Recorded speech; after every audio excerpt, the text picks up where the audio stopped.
We again, we do not Cadillac shop, and we don't need anybody else to bless our kids, to be quite honest. And again, I go back to the kids that we saw in camp that nobody wanted. Bucknell didn't even want Kevin Kroboth. You know what I mean? And he makes plays all over the field now. And same is true for Quentin White and Tahir Whitehead, and I can go on and on. Muhammad Wilkerson had no other scholarships, and he's going to be he's going to be a first-day pick. And so we're going to continue to do that. We don't need anybody else. And I think as long as you set the parameters and you don't waver from them, I think it's easy to recruit, and that's the way our staff operates right now. Coach, Matt Brown, he's also a freshman as well. He's also labeled as a wide receiver. Talk about the importance of having someone like a receiver that could dub as a running back, and how important it is to get him playing time as a freshman. Well, I think we have some receivers that are playing cornerback, and we have some running backs that are playing receiver and cornerback right now. I think obviously if you have vision, if you have lateral quickness, and you want the ball in your hands, then you're a valuable component of anybody's team. It's the same way with quarterbacks. So I think anytime you can get those guys on your team, naturally they'll all gravitate to somewhere where they can help the team, and that's what we have right now. Matt's no different than that. So Matt can go out and play the slot for us. He can return kicks, and then obviously now he's running the ball too. Back to what you're saying, when you first saw this, when you were a few years ago, you talked about, this was in your vision? Yeah, Bill's back there shaking his head, but you never know why God puts things in your. And again, I usually don't bring God or religion or faith into these press conferences, but there was a reason why my son AJ was born early, and there was a reason why he was over here at Cooper Medical for 2 weeks in that summer, and there's a reason why my wife and I came to lunch every day over here in Philadelphia before that season. And I don't know why, but all I kept saying was, Kelly, I was here 20 years ago. It didn't look like this. And, we're kind of exploring around. We're walking around every day. And then 4 months later, Bill Bradshaw's on the, at our game, and I'm interviewing with Mr. Bradshaw. And he's shaking his head because my vision was to use the city, to use those elements and those components. And the first thing we did was bring recruiting back to the campus.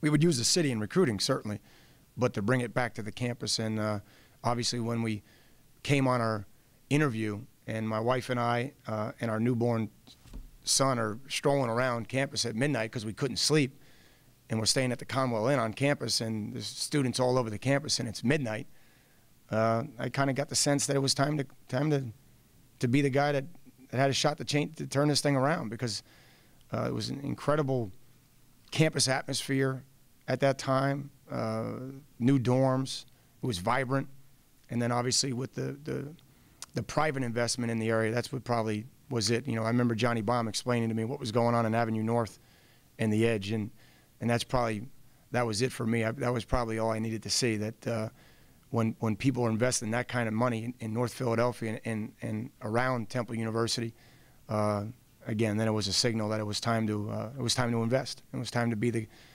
person that's in the right spot at the right time, so to speak. Any other questions? We'll be right back. Thanks, guys. His words throwing bricks at you. Is there some truth to that? Is it harder handling prosperity? I would say yes. When everybody's telling you good, it's easy to relax, but we try not to do that. We try to just focus on what's going on inside this facility. Everybody just wants to stay focused and try to play our best football. So, we don't really listen to the outside. There's a lot of poison out there. That's the word we like to use. There's a lot of poison outside this facility. Talking about us. Is it hard getting the young guys to understand that this just didn't happen?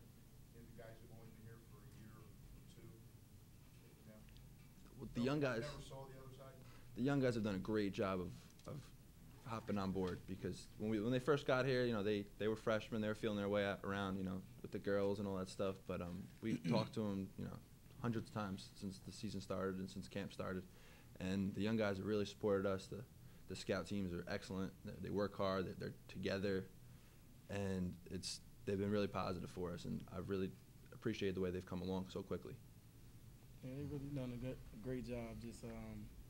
Just following and listening, and tuning in to everything Coach says and to what the leaders say, and they like Steve said, they really done a great job, really.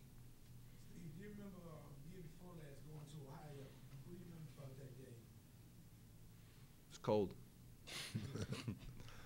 It was towards the end of the season, and it didn't really mean that much as far as the season was almost over. And we got our butts kicked. They're a really physical team. They out-toughed us. And, this game is something to prove that how far we've come since that game. Now you guys are known as a physical team. Offensively, you run the ball, you smack people around. Defensively, you smack people around all over the field. Is Ohio ready for that, and is that something that's going to help you win this game? Man, I'm sure they're ready. I'm sure every team prepares hard, plays hard, practices hard. It all depends on, how you play, how you come to play on Saturday. Watching them on tape, they're a very physical team. They got a lot of turnovers. They run the ball well, they throw the ball well. They got a lot of weapons on offense. So, it's gonna be a challenge for us as well. I definitely think they'll come out ready to play. We're expecting the best game from them, so we're just trying to have our best game too. Prepare hard. We can talk about their defensive line. They seem to have a lot of size. I think Williams is 340 pounds. Like, what do you see? Williams, he's very big and very physical. They got a very nice defensive line so far. Watching them, they get a lot of movement up front. It'll be a lot to handle, but we'll prepare for them. Their defensive line, their one defensive end is really athletic, and the other defensive end is 36, and the 51 is strong, physical, very strong. So we're looking forward to the challenge. You were saying about the goal to beat the team that turned it around, and I'm sure there were 25 other kids who were in your spot over the years that said the same thing. Why were you guys the ones who were able to do it? It's a good question. I think you got to give a lot of credit to Coach Golden and his persistence with this program, and he's worked so hard to mold us as individuals. We came in as freshmen who were clueless, and we didn't really know, and he taught us, and we've grown to be partners with him now in running this team and doing everything we can to win games. Another thing is we had the opportunity as younger players to see see seniors and other guys in front of us, and see and learn from things they did and things they did not do, and just grow from that, and just and basically try not to relive anything that we saw that that wasn't the right way of going about leading the team. So I think that's where we grew up, and that's how we became the leaders we are now. Are you guys used to preparing on a short week now with the way the schedule's been over the past couple of years with a couple games on TV? Is it not as big a deal, or is it still tough to go on a short week with all the bumps and bruises and everything you got going at the end of the year? Well, we've been doing this all year. We had early games, late games, midday games, all kinds of stuff. The bottom line is you just gotta prepare. You gotta go with what you have. So that's what we've been doing. Not only you guys, but one team who played Villanova and is also winning championships. What's that say about football in this area and that you're part of that? Not really focused on other teams and what happens around the area. We're just focused on the process of us doing the best we can every game. So I guess it's nice that there's a few teams winning in Philadelphia, but we're just trying to take care of our own business.